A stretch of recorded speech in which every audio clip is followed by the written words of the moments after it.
I don't know how to explain it. If it's like sad, happy, it has that mood where it's just like looking at you, saying this is a struggle out here, searching for food. My name is Nathan Rupert, and I started this channel to give photographers a worldwide platform to share their work and stories. Get excited. We have some incredible animal shots for you today. My guest is Hector. Hey, Hector. How you doing? Hello, how you doing? Good, good. Doing great. Thank you for joining. Give the viewers an introduction about yourself and your photography. Yeah, sure. Well, my name is Hector Morales, and I do wildlife photography. I've been doing photography for quite a long time. I started first doing family photos, then I started doing wedding photography, video for weddings as well too. That led over into the wildlife photography. It all started with a hummingbird one time as I walked through the park. That was my first shot basically that I took of an animal or basically a bird. And that kind of started basically where I'm at today. Are you a full-time professional, like photography is your main source of income, or are you just a hobbyist? It's more of a hobby, not completely full time. I do sell my photos here and there, but it's not full time. That's the goal, obviously, is to be a full time photographer one day. But as of right now, it's not. Okay, so you go to like local art shows and stuff like that, like farmers markets? I do more of website. It's more Okay. through my website, through Instagram. That's where I sell most of my photos, or to family, friends, basically people that see my photo somewhere and they will ask me, hey, can I buy a print? And then that's where we go from. Did you say where you're based out of? I'm based out of Arizona, Okay. Phoenix, Arizona. This is where I'm based at, and this is where I take most of my photos. I do travel whenever it's possible, but I'm in Phoenix, Arizona, where it's hot in the summertime. So taking photos of animals in the summertime is not it's not the most fun thing. You still get excited and you get out, but the heat is just intense. So it makes it a challenge during that season, during the summer season. You're working on hard mode out there. Yep, morning hours are the ones that we go for out here during the summertime. That's going to be the cool time, but it can get up to 115, 120, so it can get really hot here. What about outside of photography? Do you have any hobbies that you enjoy outside of photography?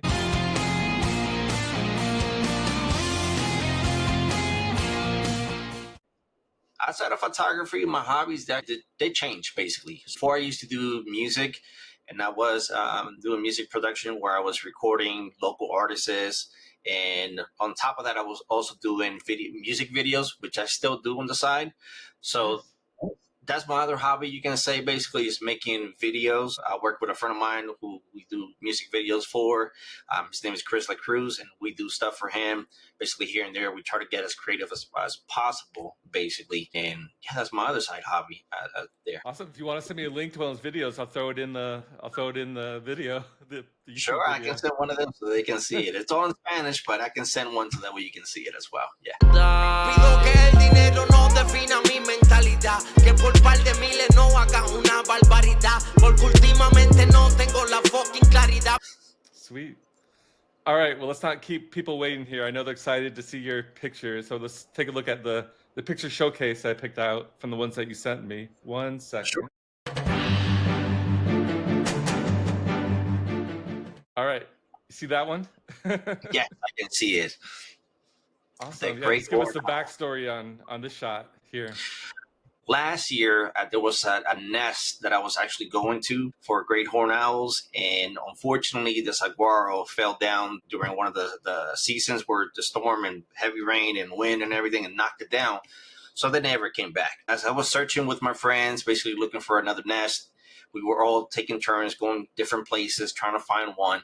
And it turns out that this one was right up the street from my house. It's always great when you find something so close to home and local. Somebody told us about it, and I went with my son to go check it out. So it actually made it special because we found it together, and he's getting into photography now. He's only 5 years old, so he's getting into it now. This basically sparked his interest to start getting interested in it. This owl right here, this great horned owl, there's a little bit of a sad story behind it because she had 4. And out of the 4, 1 fell down and didn't make it, unfortunately. 3 of them, I guess, that fell down and then they had to come and move them out. Like one of those rescue agencies came in, picked them up, and took them away.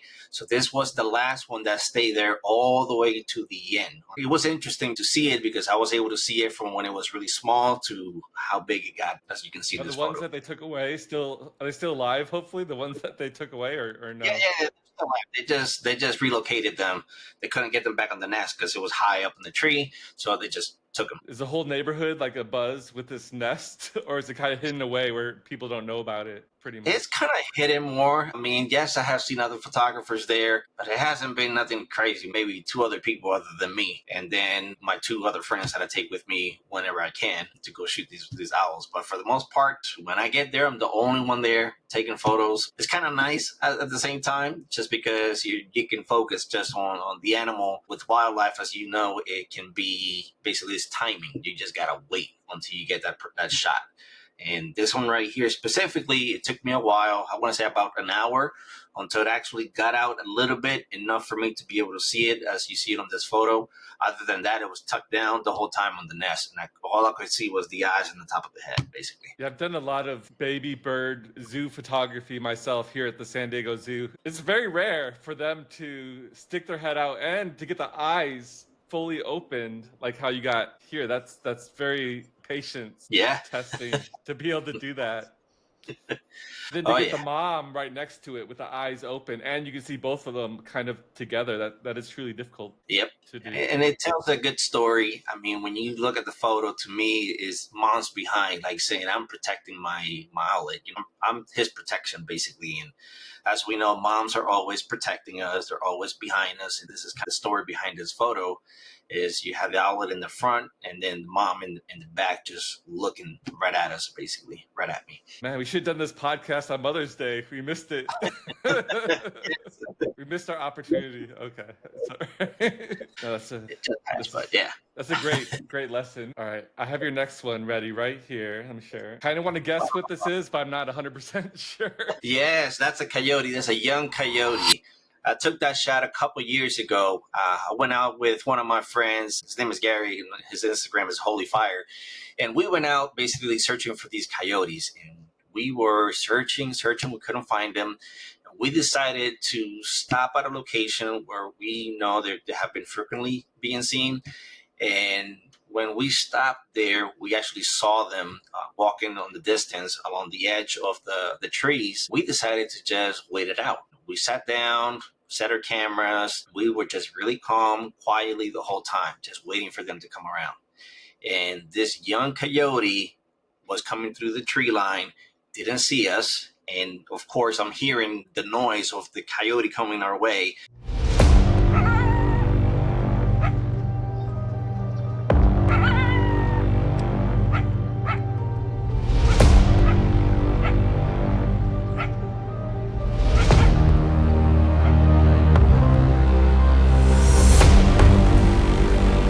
So I set up my camera right away. I turned to my left and I stayed focused on that area because I knew it was going to come out somewhere there. He just came out and all I saw was when he looked to the right, and this was real quick. This was seconds, basically. Wow. It looked to the right, I snapped off a bunch of pictures, and as soon as it saw us, it just ran away.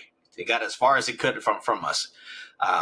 But it was exciting for this moment to happen just because we were waiting it out, and it happened. And sometimes you go out and nothing happens. This day was pretty exciting, and I was able to get a nice portrait of the coyote and to fill the frame also. That was another thing too. I didn't have to really crop on this image at all, which is exciting. No crop. What were you shooting at, like 400? I can't remember. It was probably around 400, somewhere between 400 and 800, most likely at f4. I do know I shot it at f4 for sure, but it was just perfect. It was a perfect day, basically, when I took that shot. Yeah, the eyes are perfectly in focus. The nose is in focus. You got the best little side eye look I've ever seen. Yeah, I was excited because it gives you like that look, like, hey, I see you now. So when I looked behind the camera and I saw it, I was like, oh, this is nice. It's an amazing picture. It's one of my favorites, let's put it that way, of the coyotes. I think you found Wile E. Coyote in the wild. Yeah. Meep, meep.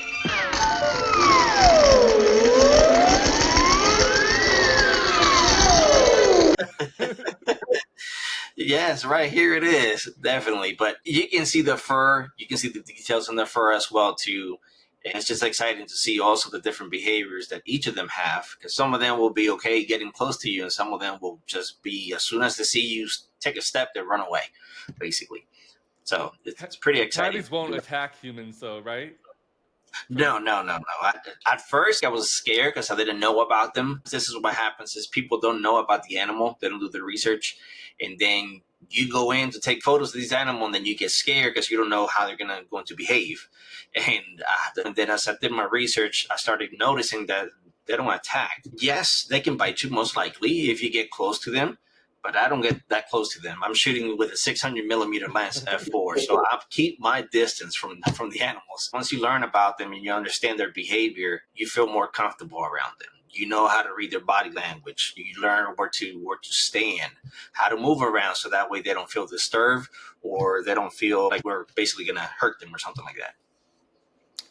All right, before we look at your next picture, let me ask you a question here. What kind of advice would you give to beginner or your son who's just starting out? What kind of advice would you give new photographers trying to get into animal photography, like what you've been showing so far? Yes, as far as if anybody wants to get into wildlife photography, the easiest subject to photograph is going to be birds. They're all over the place. You can find them in your backyard. It's the easiest animal that you can find to start practicing with. But at the beginning is more of getting used to the animals, how to move around, basically get to know them, their patterns. That's what I would say. I would say just get comfortable first with taking photos of anything at all. And then as you start becoming more comfortable, then start moving up on your equipment, as far as like getting a better camera, a better lens, doing trips for certain animals. So yeah. And get to know their locations too. A lot of animals stick to the same area. They do, right? yep. Like the coyotes, I know that they're in a specific location. You just gotta find them. That's the fun part, is because you're just kind of searching for a treasure. You're walking around looking for stuff, and then when you find it, like you get that exciting moment where you're like, yes, I finally found it. But yeah. All right, let me get your next one here. This looks like something straight out of Star Wars. this Oh animal. yeah. Yes, the black wolf. Oh, this was a dream picture for me. This happened last year, and it happened in springtime. I decided to take a trip to Yellowstone just for the weekend. That's all I decided. I decided to fly out on a Friday, come back on a Monday. And every day I woke up early in the morning, came back dawn basically. And the Sunday that the Sunday that I was there, on my way back from Lamar Valley to Gardner, Montana, so I was driving back. This wolf, I saw it out in the distance that was coming towards the road. So I got excited. First of all, as I was driving, I was talking to myself. I was like, God, please let me see a wolf. And as I'm driving, a few minutes later, I see this black dot out in the distance. I was like, is that a wolf? Like I said to myself, and I remember looking behind me. It's like, there's no cars coming. So I stopped right in the middle of the road. And then that's when I saw it. I parked the car, positioned myself where I needed to be, and I waited it out. He just came right straight towards me. So Wow. I was nervous. I was snapping pictures left and right, but it was an amazing experience because it was a black wolf, and that's actually what I wanted to see. It went pretty close to where my car was, and that was the exciting part. This is only cropped a little bit, basically, in the corners, but that's about it. I was excited when I saw it.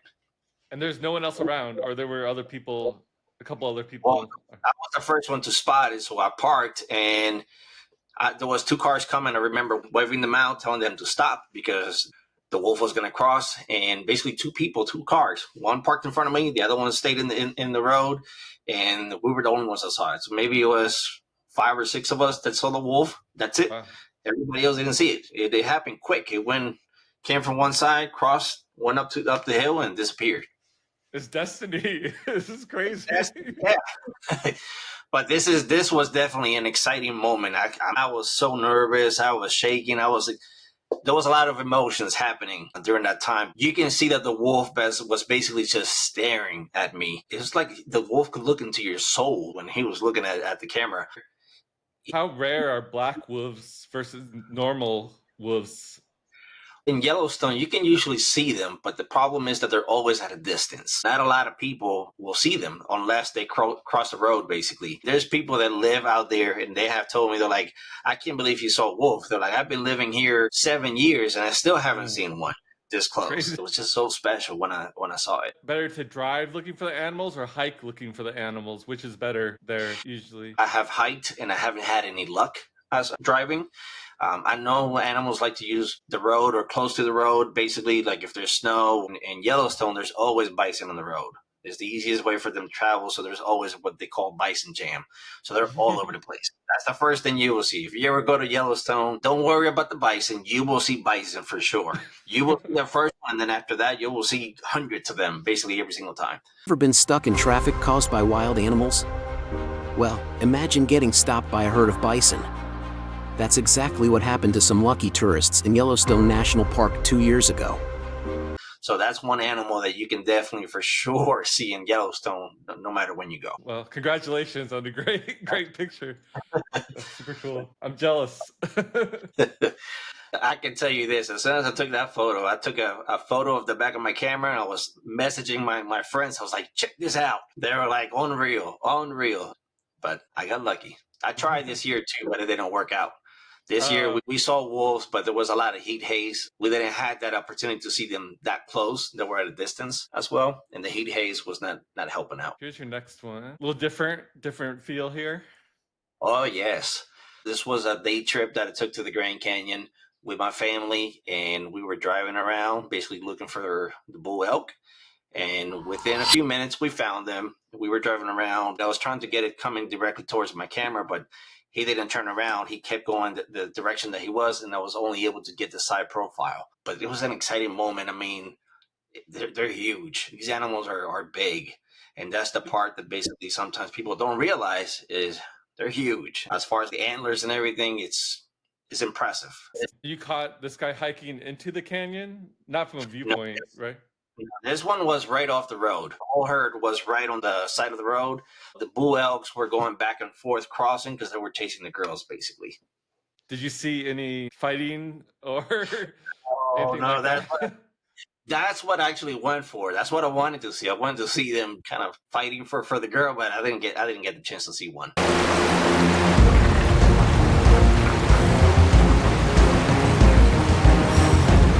They were just bugling, and that's about it. I've been trying for 3 years now to try to get that photo of them basically fighting each other, and I haven't been able to yet. It's definitely a goal that I have in mind for this year. It has a very Game of Thrones feel to yeah. this picture, right?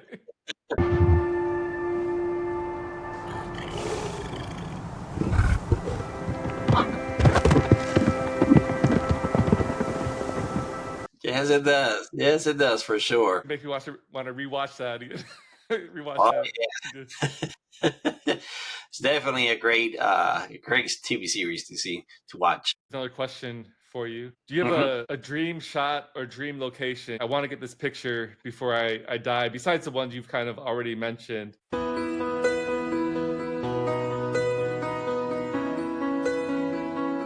Is there something in your mind where you're like, oh man, I have to get this someday? There are a few. Mountain lion definitely is on the top of my list. I want to photograph also the Mexican wolf is another thing that I've been trying to do. So the Mexican wolf is definitely on my list. And where's that at? Where's that located at, the Mexican wolves are in northern Arizona, New Mexico. I haven't ever seen one in the wild, but it is what I'm trying to do. Hopefully one day I'll be able to see one. Definitely Africa. Any animals in Africa. The lions are definitely top of my list. Polar bears are also on the top of my list. Pretty much anything. Long list. Yeah, I got a long list. As far as for this year, my goal was going to be the Mexican wolf will be one, and possibly the Arctic fox this year. Those are some of the ones that I have top of my list that I want to be able to get. Start saving up that vacation time, extra money. Yep. You might need a second job. Oh yeah. So a few more prints, basically. Some of these trips, they get pretty expensive. But they're definitely worth it. Okay, let me get your next one here. Very Americana with this picture. That's actually my favorite bird, by the way, the bald eagle. This shot was taken in Yellowstone last year as well. Once you start getting to Lamar Valley, basically along the river, that's where I was able to snap this picture. And it was just fantastic because I got pretty close and didn't fly away. It was comfortable. It was an interesting day, let's just say. It was cloudy. It was a little bit of rain, no rain. I like how it comes out because you can see just the flow of the photo. You focus first on the eagle, and then it goes down to the rest of the image, basically. So you have that line that just puts the whole image together. Yeah, But it's like sitting on a throne, right? Like overlooking this kingdom. exactly. Yep. It's one of my favorite photos. And I think I printed 2 of these already for someone, but it's definitely one of my favorite photos here just because it looks majestic to me. Did you try to get it like taking off, like flying off the branch? I did. I got a few of them, few shots of him taking, or him or her. I couldn't tell if it was a female or a male, but I got a few shots of taking off, basically, as far as like the flight shots. I got a few of them too. It's always exciting when they spread their wings and you see them. It took off to the right also. They didn't take off to the left as it's looking right now, so it took off the other way. That probably made it harder to the branches blocking the view and stuff like that. That's when you bust out the 20 shots per second, right? When it starts to take off. Oh, yes. With the R5, yes. It's funny that you say that because when I saw the wolf, I always try to do video and photographs at the same time. Try to take a few photos and then switch over to video so that way I have both. And with the wolf, I was not able to do that. I thought I had video, but I didn't. All I had was photos. But I had taken so many photos that I was able to do a sequence of all the photos together and created a video. With the wolf, it looks like he's basically running to go across. It was just stunning to me that 20 frames per second, as far as like on the Canon R5, and what I was able to accomplish with those images to create an actual video.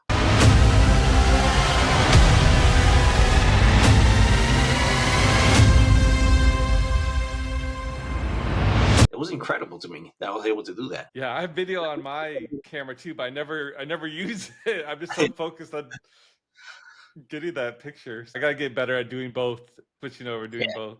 The photo is nice, but when you take video, you get to see the animal or whatever you're shooting in motion. It adds to the story. All right. Get the next one. Super cool owl here. That's one of the baby gray horn owls. This shot was taken a few years ago. I was actually searching on eBird. I don't know if you ever heard of that app, but eBird is one of the applications where they basically just share as far as like locations. And I found that this location was not far from where I live. I decided to go check it out. This one looked so fluffy. The lighting to me looked pretty cool.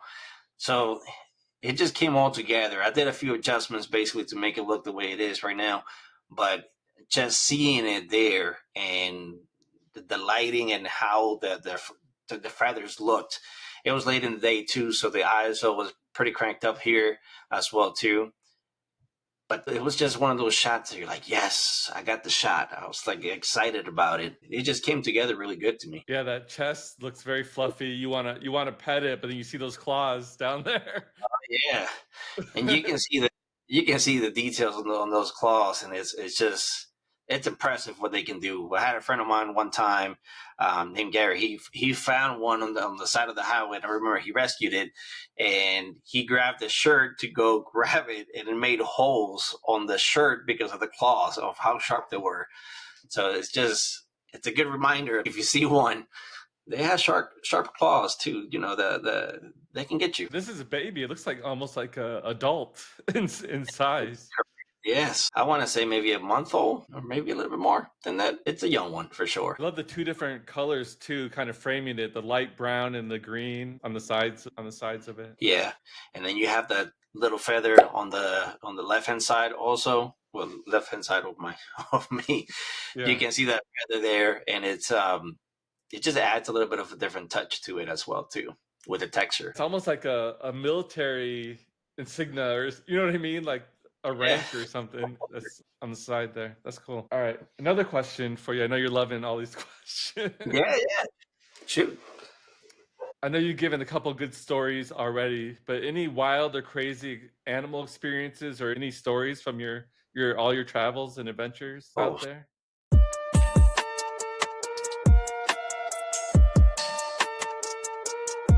The most recent one I can think of is an encounter last weekend. I was with my friends, with Gary and Chris and Alan, who does video mainly. We were basically out in the Tucson area. We were searching for bobcats. We didn't find the bobcats, but we were looking around, and my friend basically says, rattlesnake.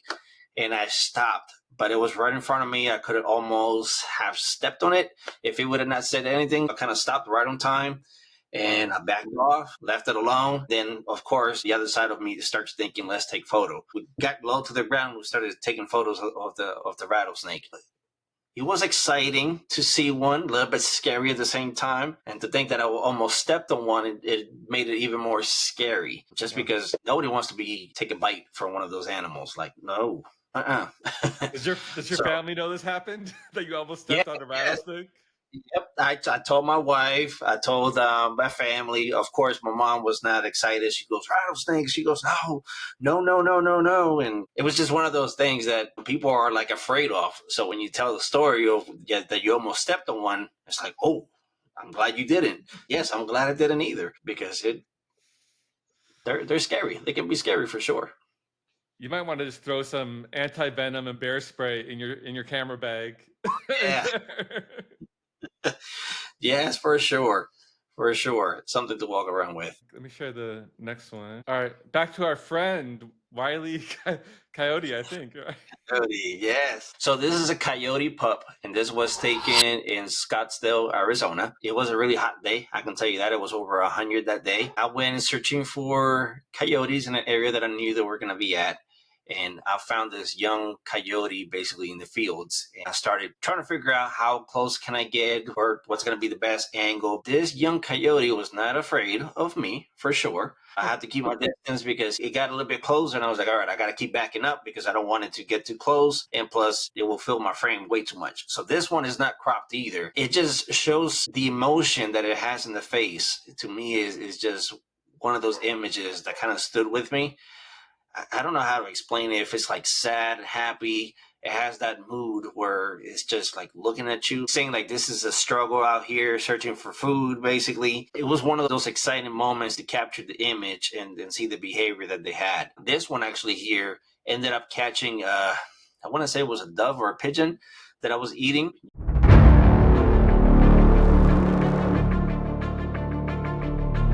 You always dream of seeing, and you finally got to see one. You Was know, pretty they exciting. ate. I didn't know that they ate doves and pigeons. I didn't know coyotes ate I those. saw them. It looked like a pigeon or a dove. I don't know what it was. I just know it was a bird that it was eating. So yeah. Yeah, it looks like it's contemplating the meaning of life right Yeah. now. Yeah. My favorite part was also the background. As you can see, it really makes the coyote pop, come out in the image, make it the focus. Even though it has all those kind of distractions in the background, but it's kind of blurred out, was a really good photo for me just because of the separation of the background. All right, I think we have one more here. All right. It's like we've been on National Geographic. All right, we haven't seen this animal yet. Oh, the bison. Yes. Okay. So this actually turned out to be one of my favorite bison shots. I have many shots of bison, but this probably tops it off right now. This was actually taken 2 weekends ago in Yellowstone National Park in the Lamar Valley area. I remember we were searching, obviously, for wolves and everything else, and we came across this big fella here. And we decided that we were going to stop and take a few pictures. And I kept moving around, trying to get the best shot possible. These guys, they're huge. Even though they're huge, they can move fast. So keeping your distance is really important with these guys. But I just like the details that came out on the image. The sunlight as it's hitting from the side, half of the face you can actually see it, and the other half of the face is a little bit darker. Just that contrast basically between both sides, to me, is a really interesting photo. I think. I love the horns, and the horns have a lot of wear on them. It seems like they've been through apocalypse Yeah. or something. Yeah. I know during the wintertime, they put their heads to the ground and then move them around to get to the grass. They like to be rolled around on the dirt as well, too. So Okay, let me see if I can zoom in on the horns real fast. There you go, a little zoom in. yeah. Look at Yes. that. I like to think of them as a fluffy cow, but a dangerous one. Basically, they can run what is that? I think it's 30 miles per hour or something like that. They can run pretty fast. And they can actually jump a good height. What do you call it? The barriers on the side of the roads. They can actually jump over them. I didn't think they would be able to because of how big they are, but I've seen it happen. It's pretty cool that they can do that. That'd be incredible to see them jumping over barriers. Yeah.